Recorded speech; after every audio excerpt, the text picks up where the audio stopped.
Good morning and welcome to a regular meeting of a panel of utility commissioners and staff of the Public Utilities Regulatory Authority held today, Wednesday, June 25th, 2025 at 9 a.m. by remote teleconference.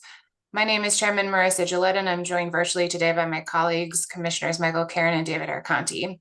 We have a regular calendar and a consent calendar in front of us today. We will turn first to our regular calendar on which there are 4 items.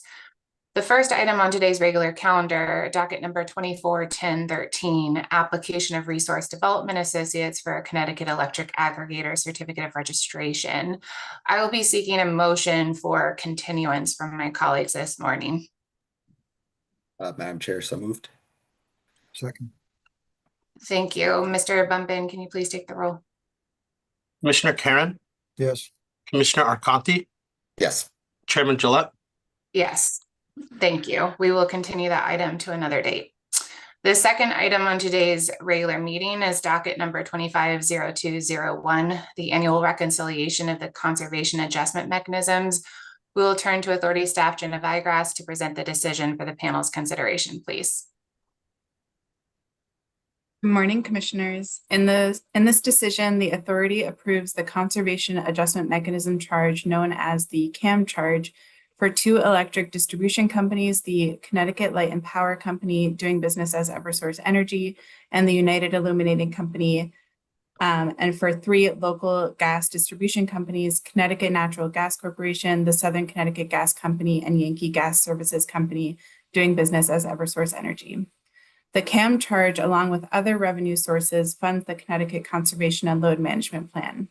This plan helps Connecticut residents and commercial businesses become more energy efficient through various programs and services administered by the electric and gas distribution companies. On February 13th, 2025, the Authority provisionally approved the company's proposed 2025 CAM factors, which were set at the maximum rate statutorily allowed. Upon review of the record evidence provided through both the company's initial applications and interrogatory responses, the Authority determines that the company's proposed 2025 CAM factors are appropriate to produce the revenue sufficient for the conservation and load management budget. Therefore, the Authority approves a CAM factor of 0.6 cents per kilowatt hour for Eversource and United Illuminating and 4.6 cents per 100 cubic feet for Yankee Gas, Connecticut Natural Gas, and Southern Connecticut Gas. Staff recommends approval. Thank you for your time. Thank you. Is there a motion? Move adoption. I will second. Thank you. The decision has been regularly moved and seconded. Unless there are any comments, I'll ask Mr. Bumpin to please take the roll. Commissioner Karen, Yes. Commissioner Arconti, Yes. Chairman Gillette. Yes. Thank you. The decision has been adopted. The third item on today's regular calendar is docket number 250507, the application of the Southern Connecticut Gas Company for the approval of the issuance of debt. We'll turn to Authority Staff Guy Novello to present the decision for the panel's consideration, please. Thank you and good morning, Madam Chair. And good morning, Commissioners Arconti and Karen. On May 6, 2025, the Southern Connecticut Gas Company submitted an application pursuant to General Statute 1643B, requesting the Authority approval of the issuance of bonds. The Authority opened an uncontested proceeding to review the application. The company is requesting approval of the issuance of debt in the bank market or private placement market. This debt will be issued in the debt capital market and will take the form of note purchase agreements and bank market financings. The maturity of the debt would range from 1 to 30 years and a principal amount not to exceed $165 million. The exact amount, maturity, terms, and conditions and coupon rate will be determined at the time of issuance and will depend on the prevailing market conditions. The coupon rate is proposed to be a fixed or floating rate consistent with market rates for instruments of similar maturities and credit ratings, with the condition that the coupon rate will not exceed 400 basis points above the benchmark U.S. Treasury security or the secured overnight financing rate. The authorization period will begin from the date of approval by the Authority through December 31st, 2027. In evaluating the proposed debt issuance, the Authority generally considers the transaction fees, terms and conditions, the coupon rate and effective yield, and the overall financial impact on the company. The authority's review has not identified any abnormal transaction fees or expenses as estimated by the company or any abnormal terms and conditions. The financial transaction is not anticipated to have an adverse effect or impact on the company's financial flexibilities as measured by its solvency ratios and credit ratings.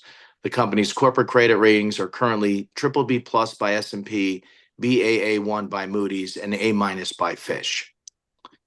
Based on the analysis conducted by the authority and the completeness of the application, staff recommends approval of this decision, and thank you for your consideration. Thank you, sir. Is there a motion? Madam Chair, I move adoption. May I have a second? Thank you. The decision has been regularly moved and seconded. Unless there are any comments, I will ask Mr. Bumpin to please take the roll.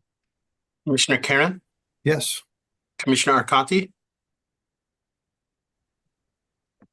Commissioner Yes. Arconti, okay. Yes, sorry, I'm freezing up a little bit. Yes. Chairman Gillette, Yes. Thank you. The decision has been adopted. The fourth item on today's regular meeting is the annual election of the vice chairman pursuant to section 16(2)(b), subsection B of the general statutes of Connecticut. And I will make a motion this morning. I'll move that David Arconti Jr. become the vice chairman for the next calendar year pursuant to section 16(2), subsection B of the general statutes of Connecticut. And I will seek a second. Madam Chair, I would, without reservation, second the nomination. Thank you. The motion has been regularly moved and seconded. Are there any comments before we take the roll? Mr. Bumpin, please take the vote. Commissioner Karen, Yes. Commissioner Arconti, Yes. Chairman Gillette. Yes, thank you. And congratulations to Vice Chairman Arconti, who has fast become a critical member of the authority. Look forward to serving alongside you this next year.